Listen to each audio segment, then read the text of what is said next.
Mais um dia, um dia. Só por hoje, para os reikianos, o só por hoje é mais que importante.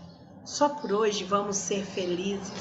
Só por hoje vamos viver mais. Só por hoje vamos nos alegrar.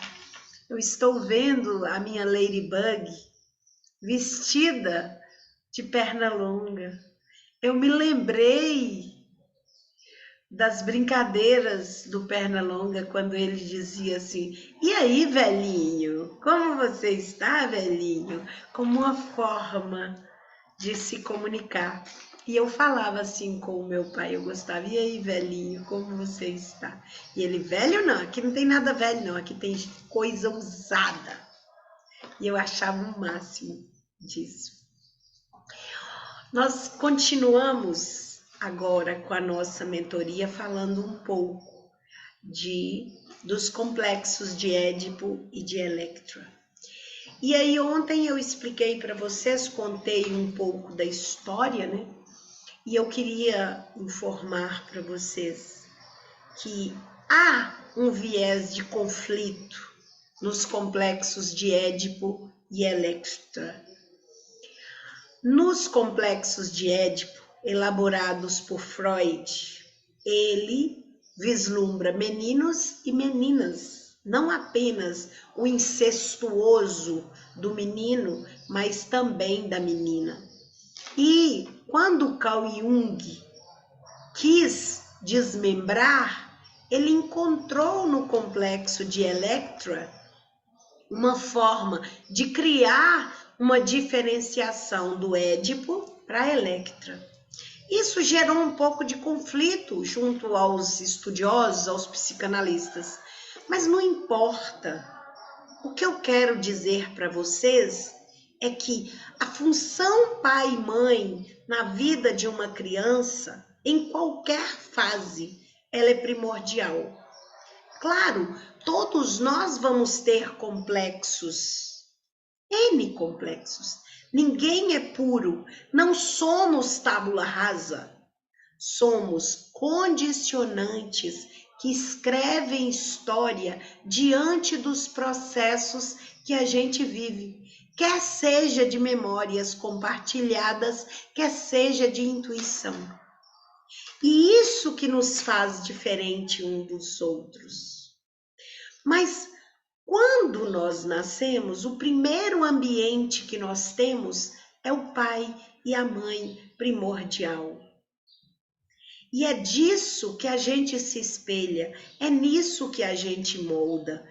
É por isso que a gente cria nesses pais, nessas mães, expectativas que se diferem da realidade. Eu amo meu pai, eu quero meu pai, mas minha mãe atrapalha. A condição da formação da persona não está diretamente elaborada, porque ela não tem a consciência racional. Ela ainda é formada por pulsões. As pulsões do id, do que ela quer, do que ela deseja. E é por isso que muitas vezes a pessoa canaliza um amor em cima daquilo que ela acredita que é razão. Normalmente, quando a menina nasce, ela tem uma afinidade com a mãe. Conforme ela vai crescendo, dependendo do jeito que essa mãe trata ela vai canalizar um afeto diferente pelo pai. Até porque ela não sabe ainda qual que é o certo e qual que é o errado. É nisso que a gente tem dificuldade para compreender os complexos de Electra e de Édipo. Ontem eu atendi uma moça e ela me falou que ela tem um problema que ela só se apaixona por homens muito mais velhos que ela. E eu ri, Porque às vezes o meu deboche no atendimento conduz o cliente a pensar, a raciocinar ou tomar raiva daquilo. Porque quando ela toma raiva, ela vai olhar em profundidade para que ela possa ter reatividade. E aí, quando as pessoas me perguntam, eu falo assim, Sté, tem hora que na hora que você está falando uma coisa séria, você fala um deboche no meio da sessão. Sim, a pessoa fica com raiva, ela fica irada, e ela quer provar, ela quer justificar que não é aquilo. E aí ela me falando que ela tinha esses problemas com homens, se envolver com homens mais velhos.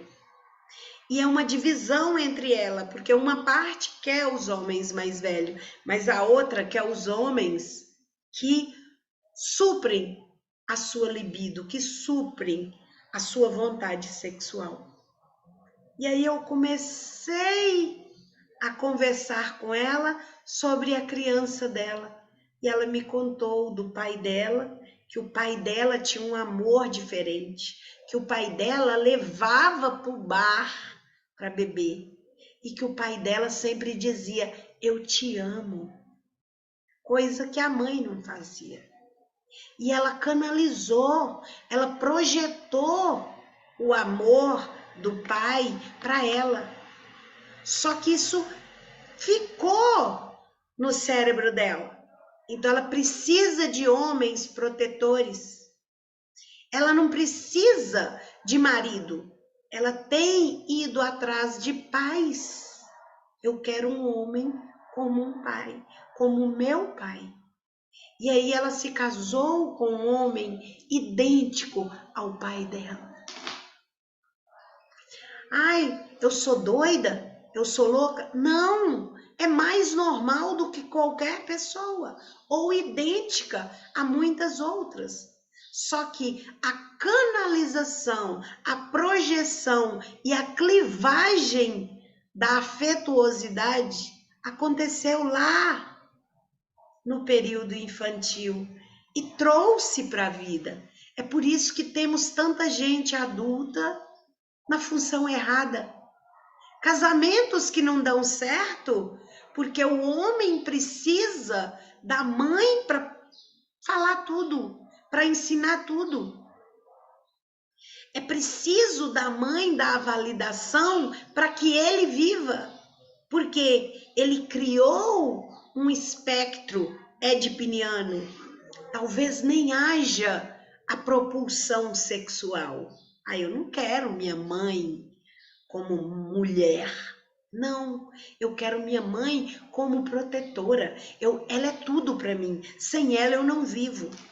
E aí a esposa fala: vamos comprar um lote? Vou perguntar para minha mãe. Vou ver o que minha mãe acha.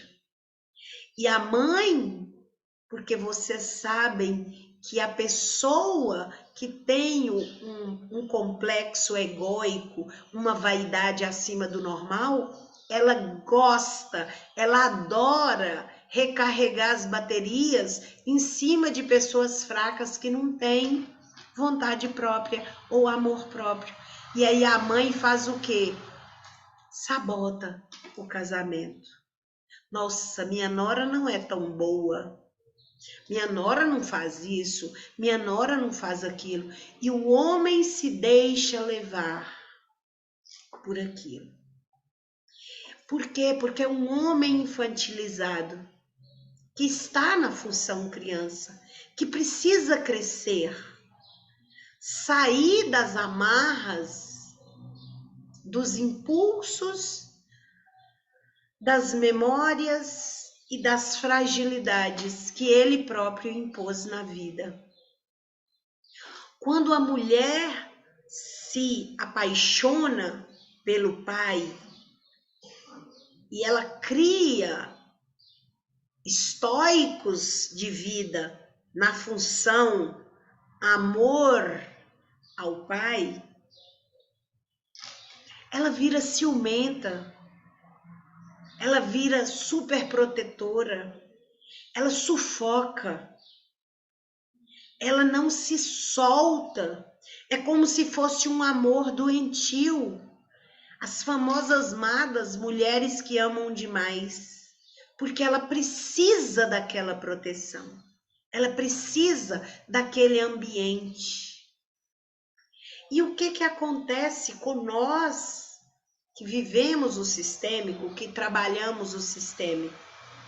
Nós precisamos endereçar essa pessoa para uma cura, para aceitação, para o reconhecimento. Ela tem que entender que a função está errada. E o que acontece? Nossa, mas eu vou me perder disso? Isso é tão meu? Isso é tão necessário para a minha vida?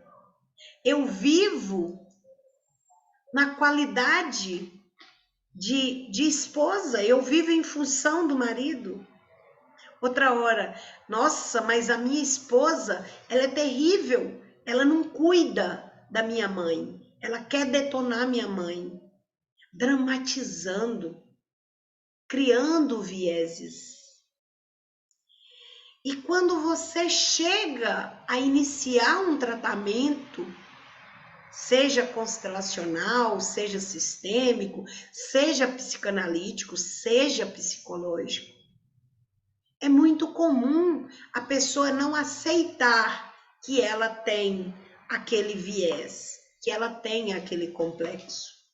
E muitos são os psicólogos e terapeutas que tampam o sol com a peneira e falam: ah, mas isso aconteceu na infância, não veio para os dias atuais, veio.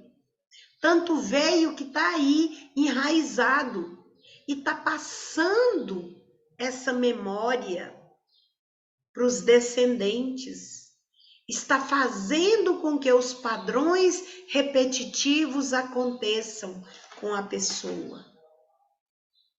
E normalmente essas pessoas que criam esses complexos, seja relacionado ao pai ou relacionado à mãe, ela tem problemas de sucesso.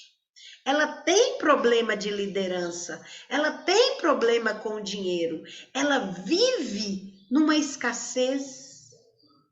Não somente uma escassez financeira, ela vive uma escassez plena em tudo. Porque ela ou rivaliza a mãe ou rivaliza o pai.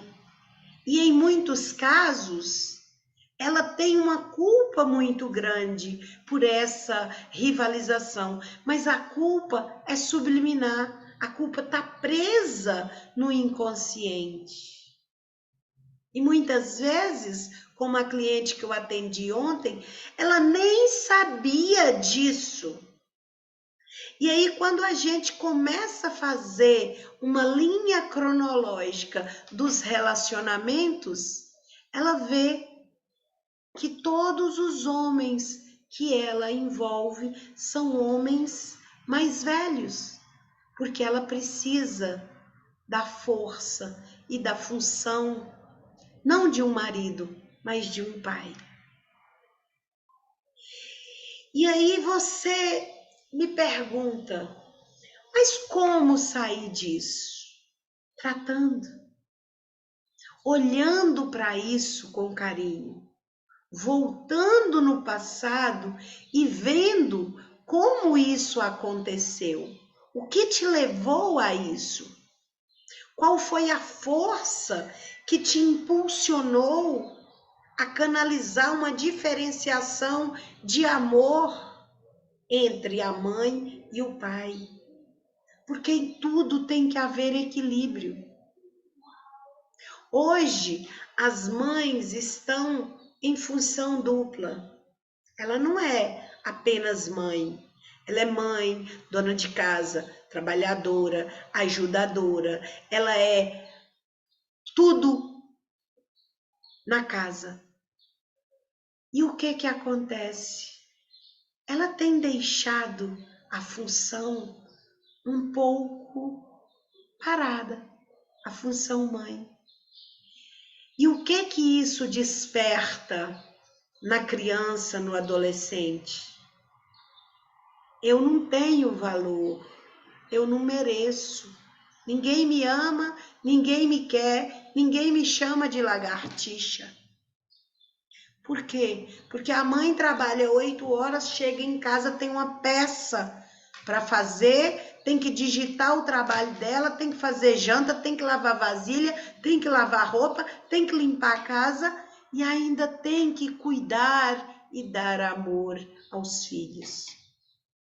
Enquanto a maioria dos pais chegam, vão para a TV, maratonar e curtir e olhar para os filhos. E aí o que o filho faz?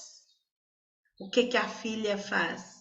Canaliza que somente um dos meus pais me ama. E aí a gente vai analisar as condicionantes dos crescimentos. O que me falta?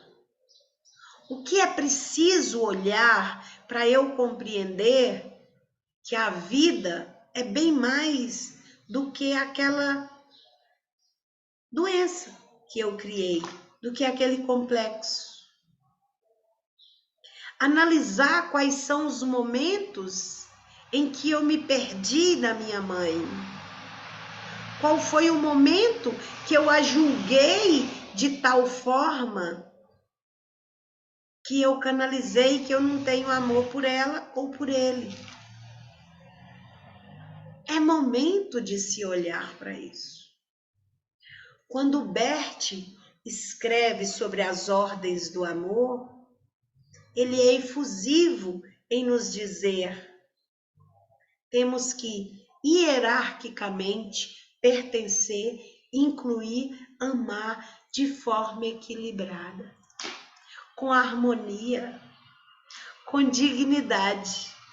Mas muitas vezes a gente não consegue canalizar isso, porque a gente está tão preso nas memórias, está tão preso nas intuições que a gente cria das verdades absolutas ou das verdades relativas, que a gente se perde.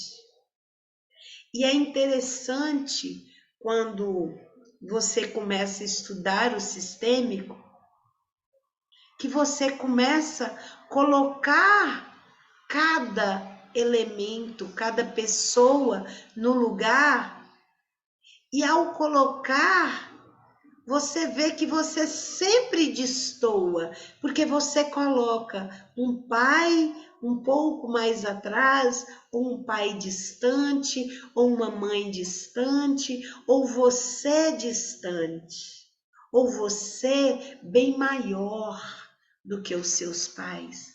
Porque você fala assim, eles não me deram o que eu precisava, e eu fui obrigado a me tornar maior. Quantas vezes eu atendo pessoas que falam assim, Estel, eu tô tendo uma crise com a minha mãe que eu nunca tive. Ela não quer fazer as coisas.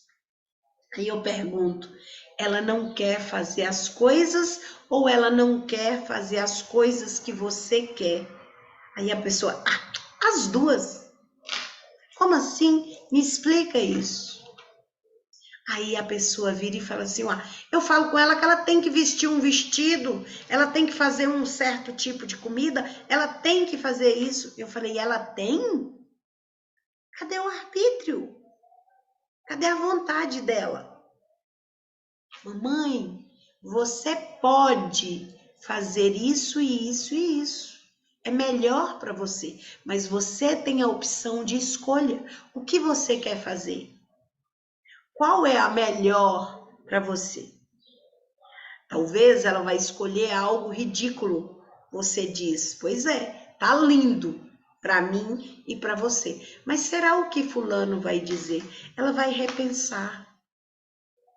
Mas é o deixar a escolha acontecer que você sai da função de pai dos seus pais. Ou se sentir o grande, o poderoso, o impulsionador.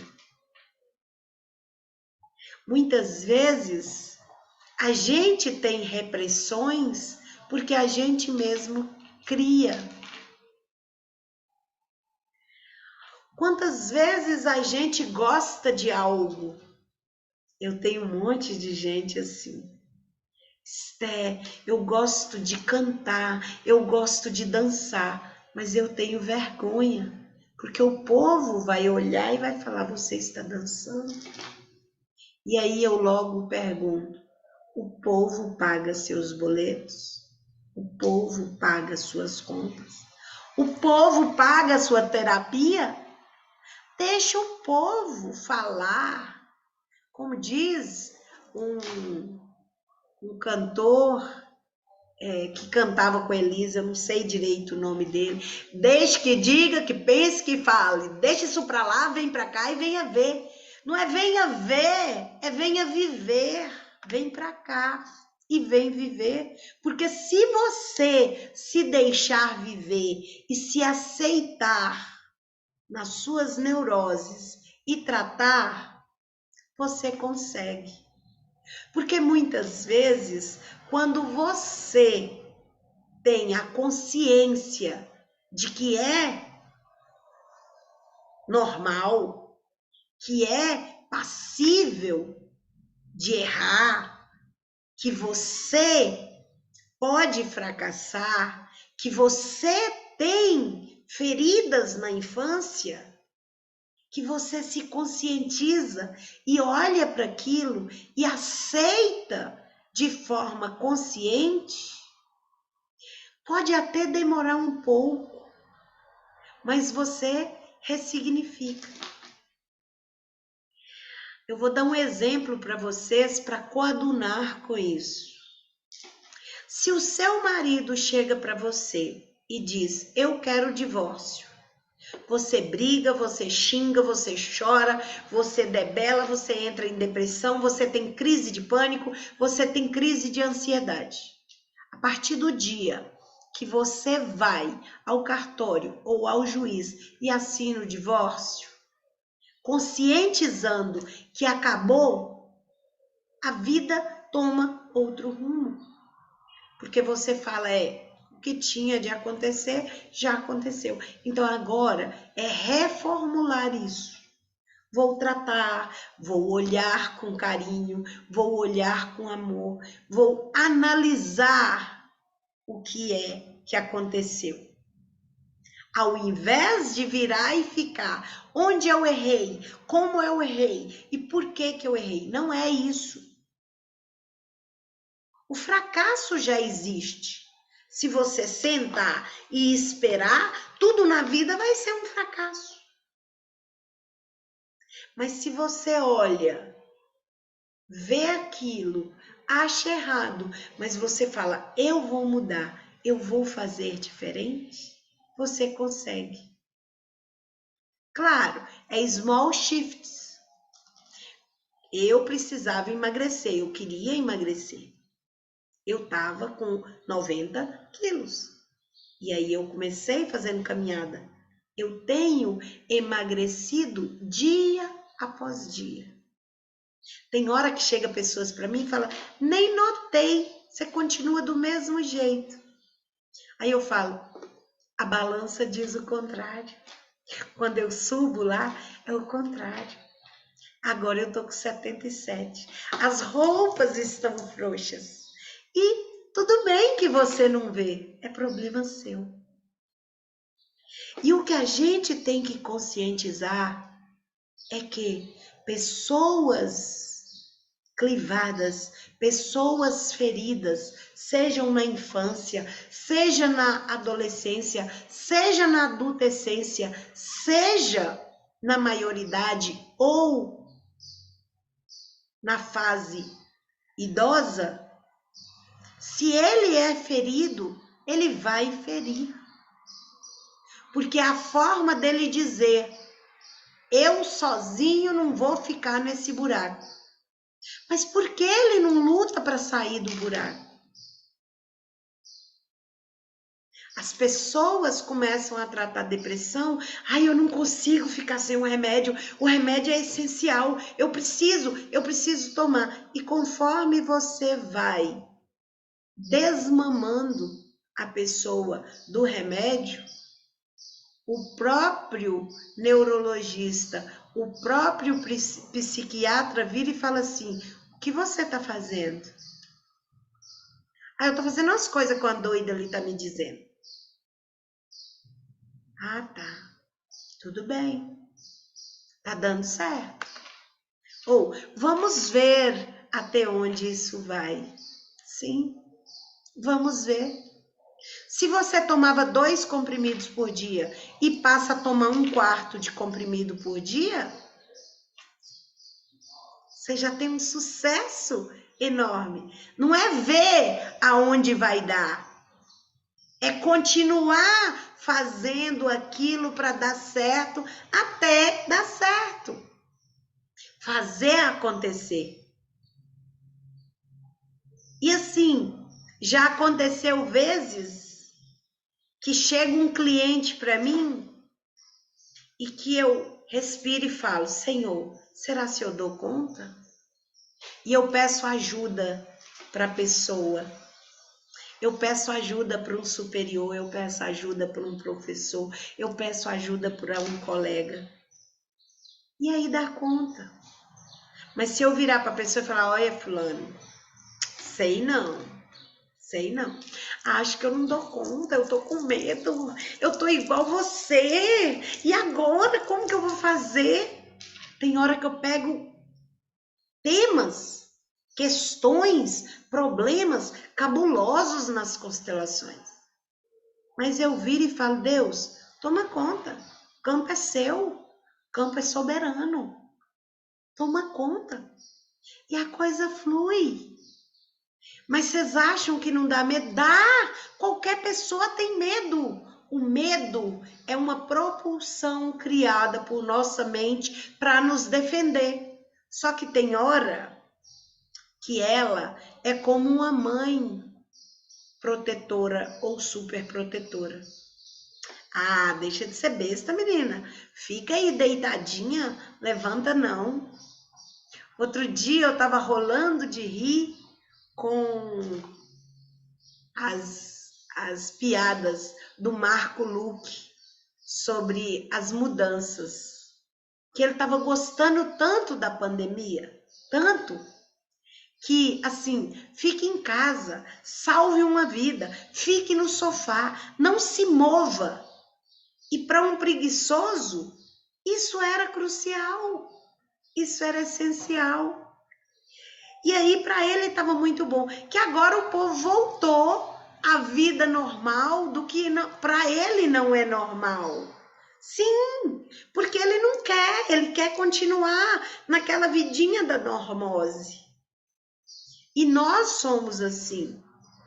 E quantas vezes a gente tem tantos complexos, não só de Édipo e Electra.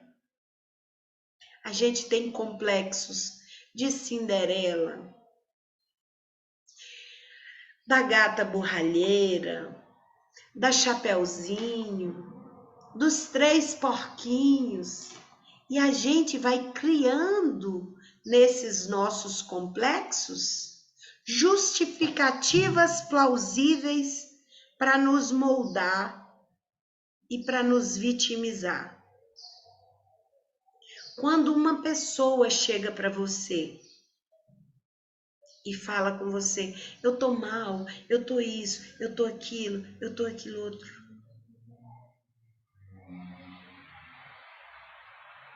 Por quê? Porque, ai, tudo dá errado. Porque você quer. Quando uma pessoa pergunta para você como você está, levando, o cérebro vira e fala: então ela quer lentidão, vamos levar, vamos empurrar, vamos procrastinar. E aí nada dá certo. Quando você manda uma mensagem para o cérebro: eu estou ótima, eu amanheci perfeita, eu estou bem. Eu tô com uma dorzinha aqui, mas Logo, logo eu vou dar um jeito, eu vou tomar um remédio, eu vou fazer um exame, eu vou fazer uma cirurgia, não importa. Mas o seu cérebro fala assim, uai, ela tá bem? Que legal. Então tá bom, vamos continuar. Se tá dando certo, você não mexe. Eu lembro que numa Copa do Mundo, o Ronaldinho tinha 17 anos apenas e ninguém queria que ele entrasse, porque ele era emergente no futebol e tinha muitas estrelas, mas o Brasil não ia para frente. O Brasil estava naquele joguinho de marasmo, de normose, vai. Aí o doido do técnico virou e falou assim, no próximo jogo o Ronaldo vai entrar. O povo caiu nele, a crítica, os comentaristas, todo mundo.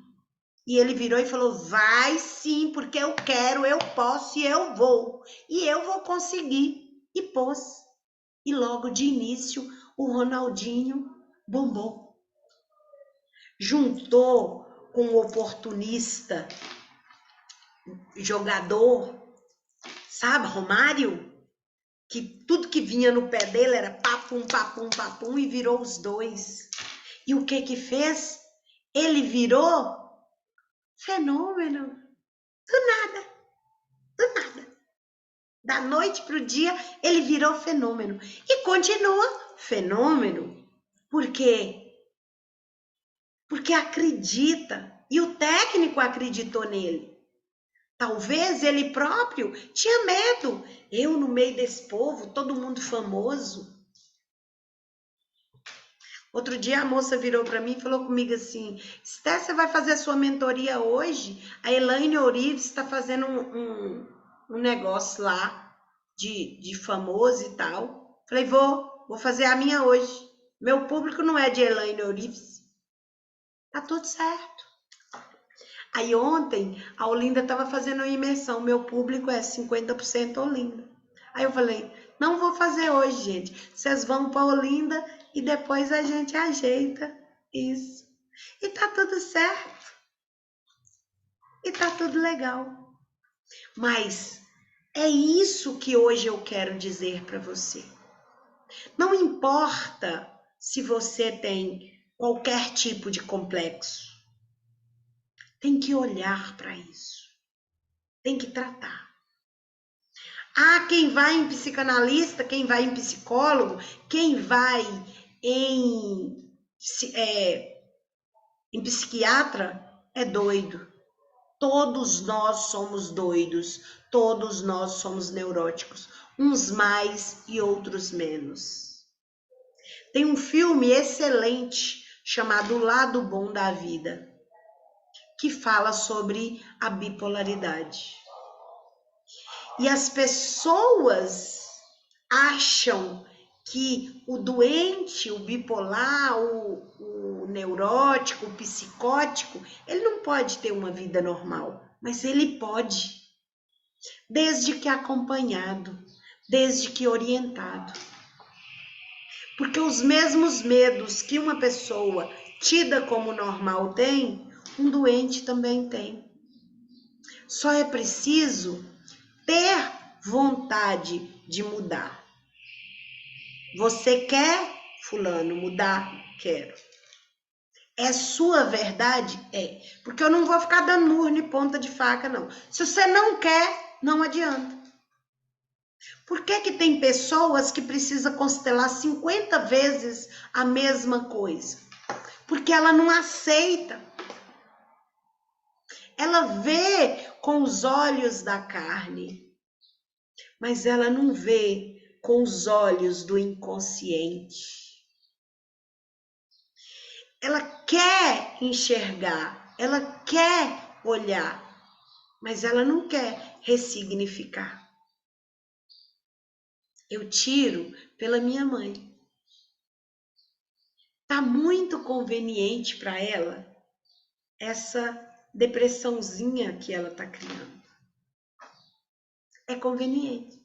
Todos nós estamos perto, todos nós estamos cuidando. E aí, Não é consciente que a pessoa cria a doença. Não. É inconsciente. Olha, quando eu adoeço, todo mundo tá perto. Que legal. Olha, quando eu fico assim, gente, eu tô sem dinheiro, eu não tenho trabalho, eu não tenho vida, eu não tenho um namorado. Ô, dó, coitadinha, vamos olhar para ela, vamos ajudar ela. Aí a pessoa, oh, legal, vou continuar. Aí toda vez que ela chega perto de você, ela vai estar mal. Eu descobri que uma cliente minha era assim. Quando ela estava perto da filha, ela adoecia. E a filha, nossa, Esté, eu não entendo porque mamãe tá assim, assim, assim. Só que quando eu atendia ela estava bem. Aí eu falava, dona Romana, como que a senhora tá? Tô bem, fiz isso, fiz aquilo, fiz aquilo outro. Aí saía, daí a pouco, a filha dela me ligava. Eu falava, pode falar, Carol. Nossa, Esté, mamãe, tá mal. Aí eu comecei a filmar as sessões da dona Romana rindo, da dona Romana vivendo, da dona Romana comentando sobre as coisas que ela fez, da dona Romana contando com um brilho nos olhos como era conviver com o gato. E mandei para minha cliente. Ela, você tem certeza que essa pessoa é a mesma? Falei, não sei. Será? Talvez ela é abduzida quando chega em sua casa e fica em lentidão, o letárgico da vida. E quantas pessoas não são assim? Será se hoje você não está assim? Criando os seus próprios complexos. Complexos que talvez ainda nem foi estudado. Porque muitas vezes o povo hoje está tão preocupado com a NASA explicar tudo o que acontece, que a NASA vem analisar, que a gente próprio esquece de estudar e criar os nossos teoremas, criar as nossas formas de averiguar as situações. E muitas vezes, se você olhar para você em profundidade, como eu sempre digo para minhas mentoradas, descubra você, veja o que tem de errado em você. Porque quando você descobre o errado, o profundo, você se encontra com você mesmo. Você se olha para você mesmo. Você sabe o que você pode e o que você não pode. Como pode e quando pode. E isso dá a você, sabe o quê? O poder. Porque você fala assim, eu consigo isso. Eliane, você quer Oi, falar? é uma pergunta que eu quero fazer. É que eu não, talvez você tenha explicado nas outras duas lives, mas eu não assisti, né?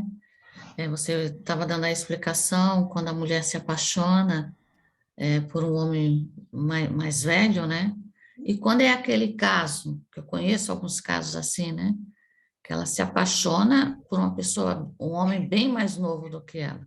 Qual é a explicação? A mesma, a mesma.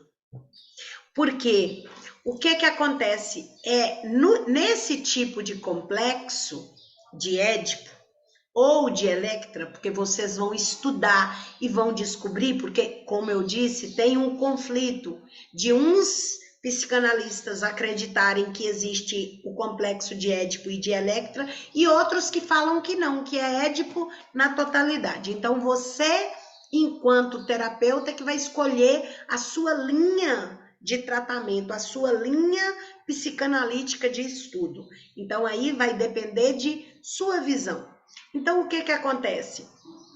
Quando a mulher ela tem esse viés de encontrar pessoas mais novas, é porque ela continua na função criança e ela não se reconhece, ela não se aceita como adulta, ela não se percebe como adulta e ela está lá, clivada, lá, presinha naquele amor do pai. Aquilo não foi olhado. Aí você pergunta para ela, por que você quer um homem mais novo? Ai, pela vitalidade. Mas você não é vital? Você tem vitalidade? Porque a idade é cabeça. O meu pai morreu com 90 anos, mas ele dizia que ele tinha 50. E ele se sentia com 50, tanto que ele pintava o cabelo, porque ele não aceitava o cabelo branco. Ele falava, não, isso aqui não é meu, não. Isso aqui é o povo que quer colocar na minha cabeça. Eu quero pintar meu cabelo. Porque ele tem a consciência da vitalidade. Ele se aceita ou ela se aceita. Mas quando procura isso no outro, na minha concepção, é essa falta de aceitação da sua condição de adulta, da sua condição de maturidade. Entendeu? E isso também tem que ser olhado. Isso está relacionado à função pai. Seu microfone está fechado. Da pessoa se vê como uma eterna criança, né? Então, a pessoa da idade dela. Isso. Então ela clivou naquele momento e ela procura pessoas daquele jeito. É bem mais prático. Então, Aproveitando que você fez esse questionamento, se é que você tem outros, eu vou responder. Você perguntou no YouTube na segunda ou foi na primeira aula se eu fazia atendimentos ciganas. Eu sou descendente de cigana. Eu sou ucraniana, sou descendente de ucranianos. E não é que eu faça o atendimento cigano. Eu tenho a alma e a essência cigana. E eu sou xamânica, então eu uno tudo.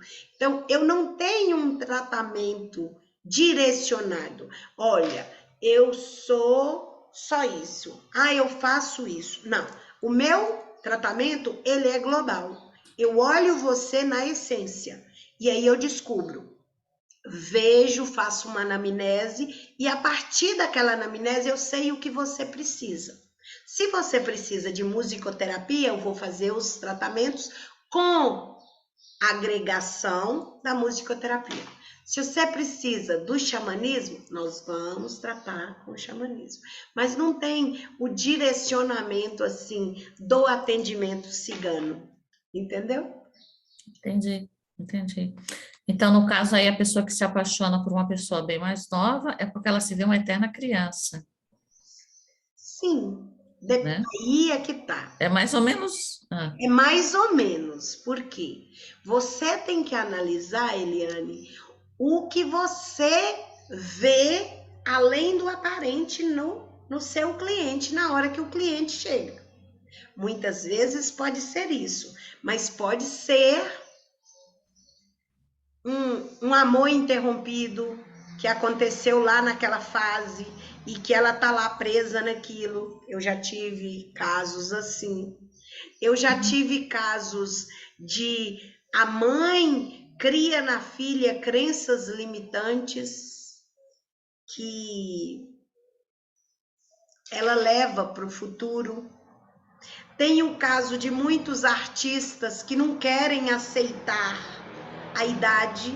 Então é como eu vejo a vitalidade naquele outro. Eu queria estar como outro, eu queria ser como outro.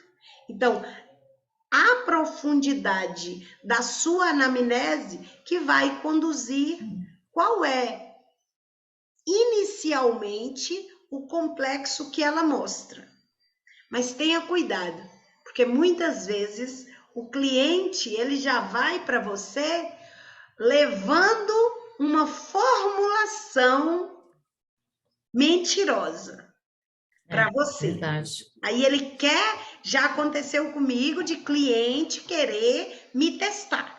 Então, aí você tem que descobrir até que ponto isso é verdade. É por isso que a gente trabalha com os PNLs e com a hipnose, porque muitas vezes você descobre além daquilo.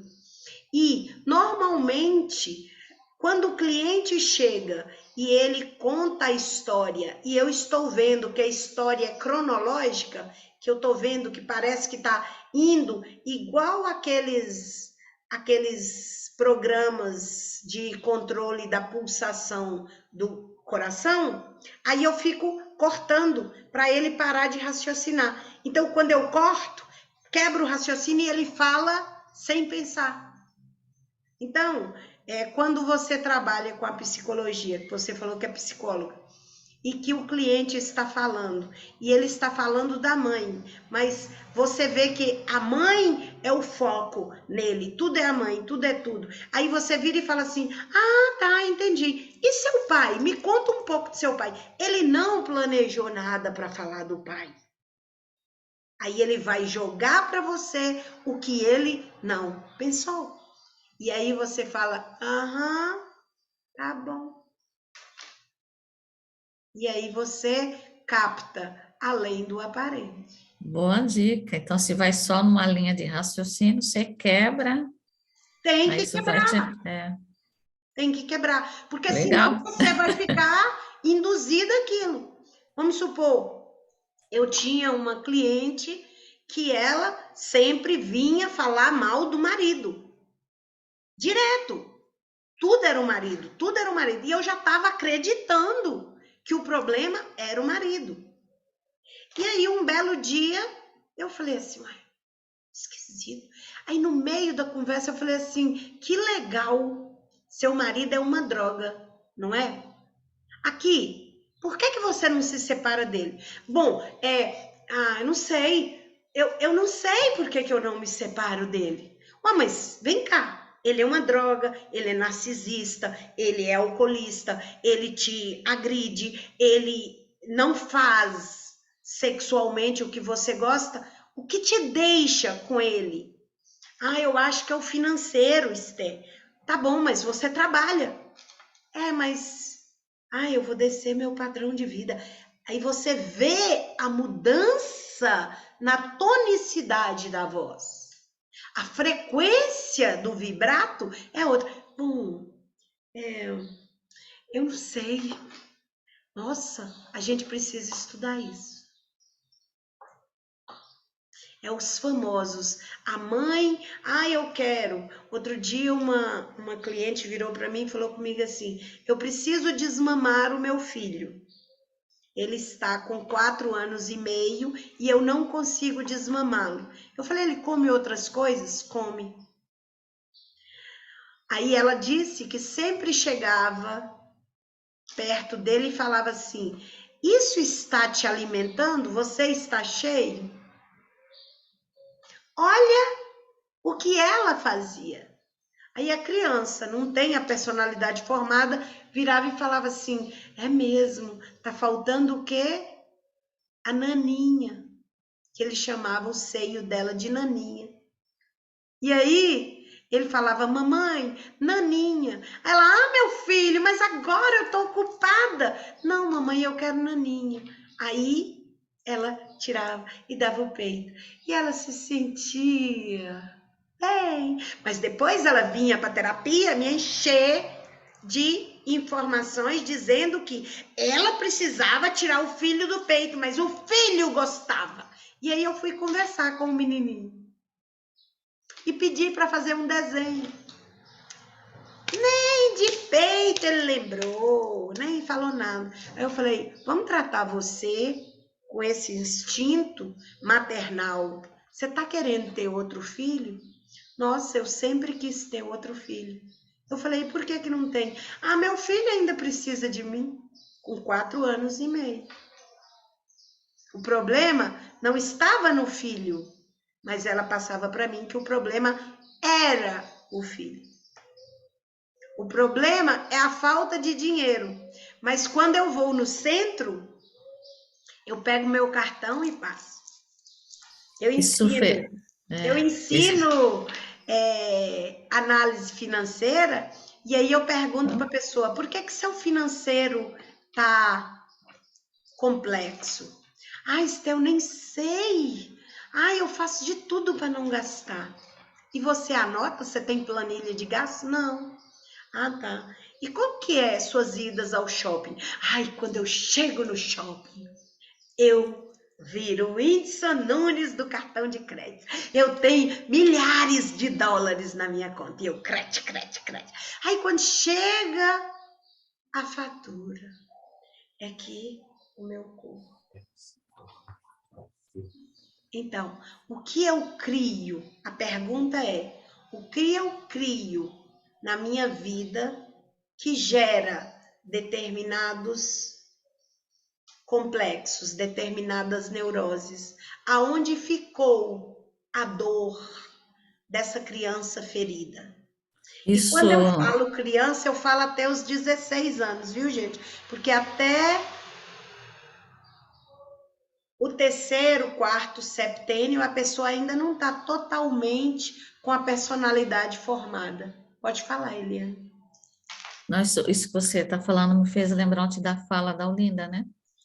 O problema realmente pode até ser o outro, mas a solução está em nós.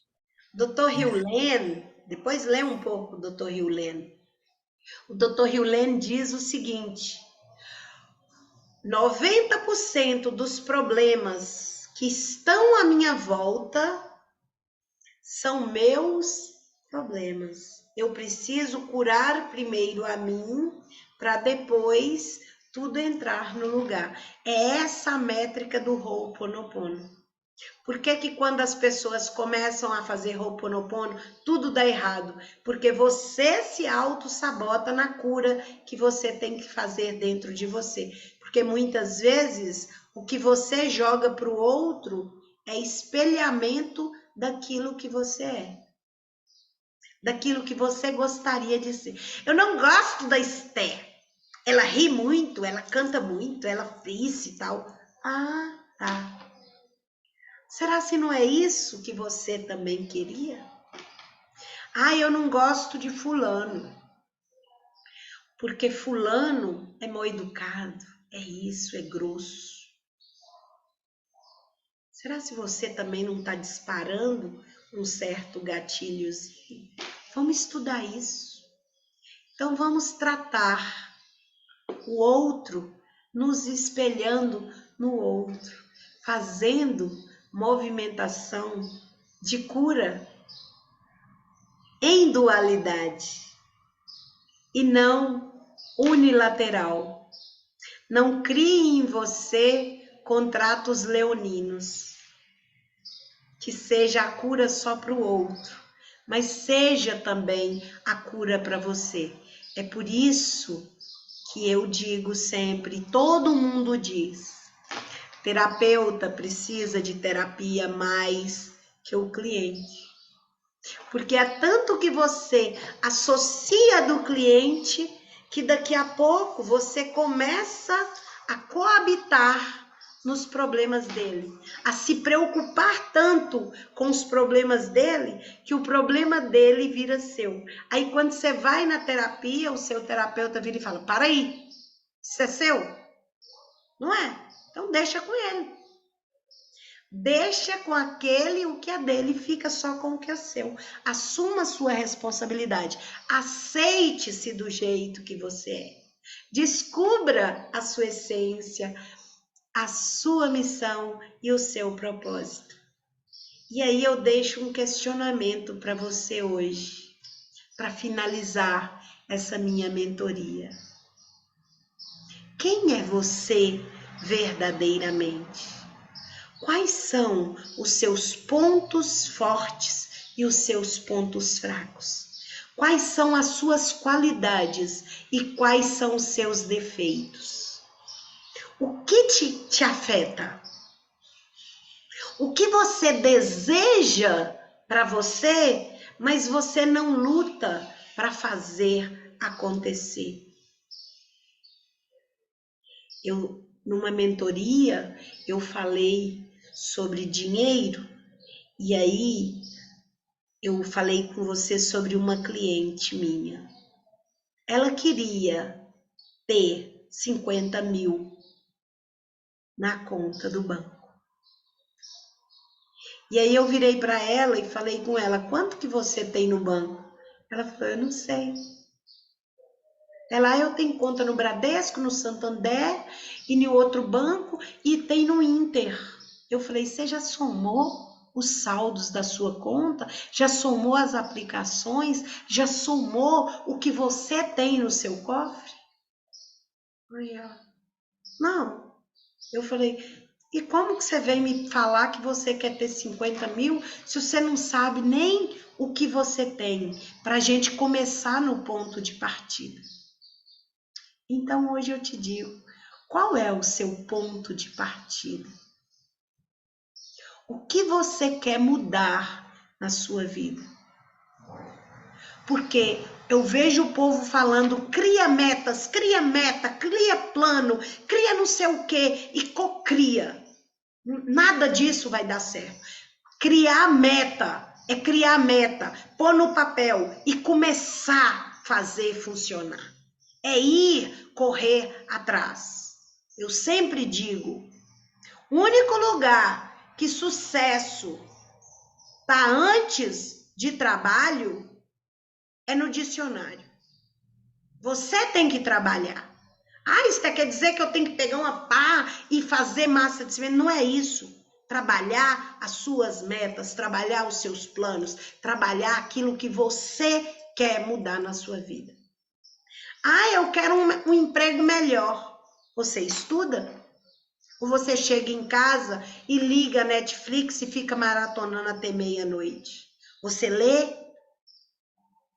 As minhas meninas do meu grupo estão sendo, por livre e espontânea pressão, obrigadas a ler. Porque eu mando o livro e dou uma semana para elas lerem, comerem, degustarem, para a próxima aula a gente discutir. E se ela for para a aula sem ter lido pelo menos parte do livro, ela não vai entender o que eu estou falando. Então, por livre e espontânea vontade, elas estão lendo. E já estamos no quarto. E agora, essa semana, nós vamos estudar Napoleon Hill. Ai, eu amo. Eu li Napoleon Hill com 12 anos e releio, e leio, e leio de novo. E o próximo livro que eu aconselho vocês lerem é algo que você precisa para a sua vida. Se você nunca leu, faça essa leitura. A carícia essencial. Ele é perfeito para vocês. E eu agradeço o direito de poder estar com vocês aqui. Agradeço esses dias que foram para mim maravilhosos, que me acresceu tanto, que me melhorou e que fez com que um pouquinho de mim saia e melhore um pouquinho em alguém. Gente, eu tô achando tão engraçado. Eu sempre vivo falando que eu queria ativar o poder do alce na minha vida. E eu nunca consegui. Eu até já comprei um Albicombi. Mas olha para vocês verem como ficou a minha imagem com essa foto da minha neta. Eu fiquei alciniana. Os chifrinhos do alce estão ali. Eu amei. Nossa, ativando o poder do Albicomber na minha vida. Amei, amei, amei.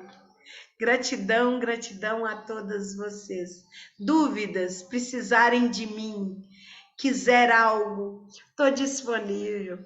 Vem para o meu grupo, vem para o meu Instagram. A gente ri, a gente chora, a gente trata, a gente cura e a gente briga também. Não é, Arlete? Beijos.